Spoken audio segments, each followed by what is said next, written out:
All right, guys, welcome back to another episode of Dream Chasers here. The last time you saw me, I was at the farm we call the Lake Farm, doing a little mowing, some food plot prep, getting things going there. It is actually the next day. What I ended up doing, tractor's right here. I ended up just driving the tractor down the road a few miles to this farm here. You guys might recognize this place. This is actually the farm that I killed Epic a couple years ago. Shot him out of, I guess not that blind, we moved that blind in since, but I had a pop-up blind right up there on the hill where that blind is, and killed him up here on the top plot. This is the bottom plot, that's the top plot. We put this bottom plot in the next year. As you can see, it's full of weeds. What I did is I frost seeded clover in here. My goal was to get clover in here, let it grow through the summer months, get some nitrogen fixing into the ground, and then come in here with a cereal grain mix for the fall. The top plot up there is clover. I'm going to continue to have it be clover. It actually looks really good. But the clover did come up really nice in here. There's a decent amount of it. The frost seeding didn't do great, but it did pretty good. There's actually more clover in here than I thought. But like I said in the last episode, I've just been so busy with stuff. I have not had time to get down here, but the weeds really aren't terrible. So what I'm going to do is mow all this. I'm going to mow the top plot. We're going to come in here and hit this with some chemical in the next couple days, but I'm not going to kill the clover. What I'm going to do is actually no-till in my cereal grain mix that I have from Green Cover Seed. I've got it coming, I think this week or next week. But anyway, I'm going to put that in close to September 1st.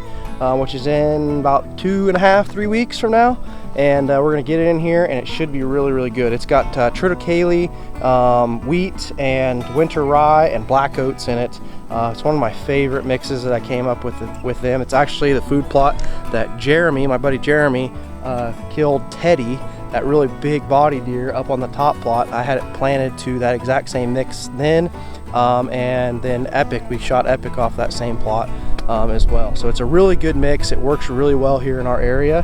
So I'm gonna get to mowing here, get this thing prepped.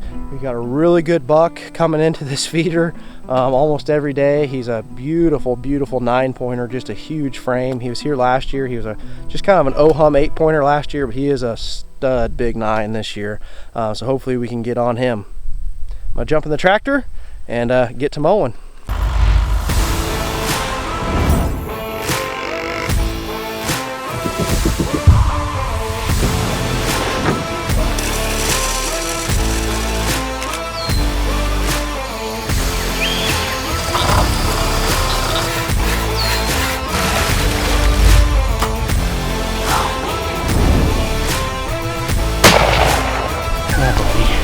Thank you.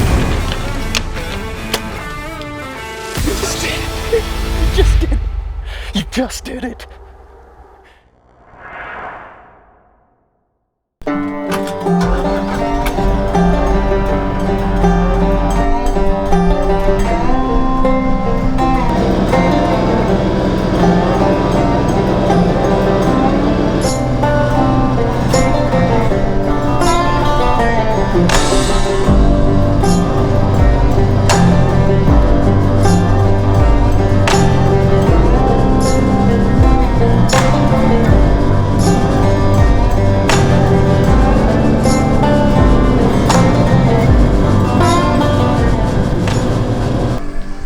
Okay guys, just finished mowing this top clover plot and it looks beautiful.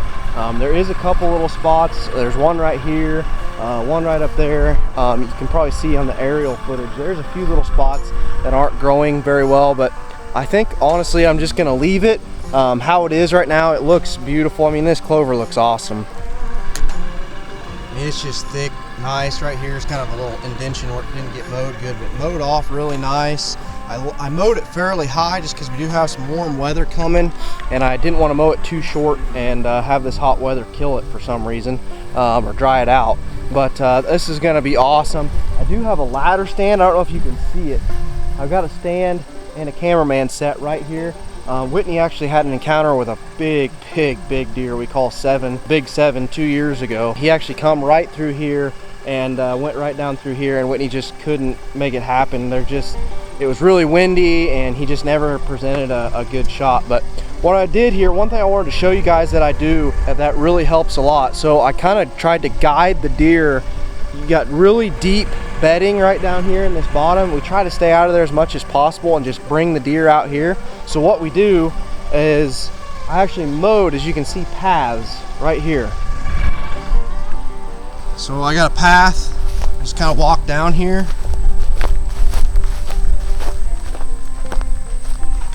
So I got a path that I mowed all the way down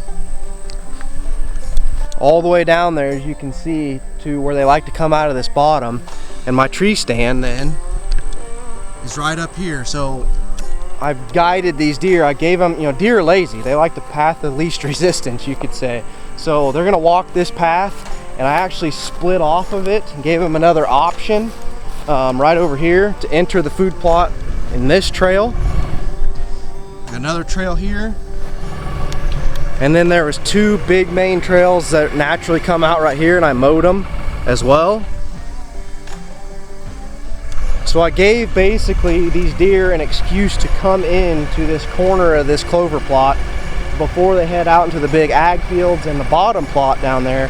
So when I get a north wind, I can sit in that stand right there, and hopefully they'll come right here into this corner and have a close range shot. So that pretty much wraps this farm up. I'm gonna head down the road about a mile to another farm and do some mowing in there. We put a little food plot in there, about a 1/4 acre last year. I need to get it cleaned up. So I'm gonna head down the road there. I might show you a little bit of stuff going on that place. But other than that, we're pretty well done. So I'll see you at the next farm. Okay guys, so I made it here to the second farm. It's just about a mile down the road from where I was at. And this is a little 1/4 acre food plot that we put in last year. And like I've been saying, I just have not had time to maintain these. My dad actually came down here and sprayed this a while back, and it does look pretty good.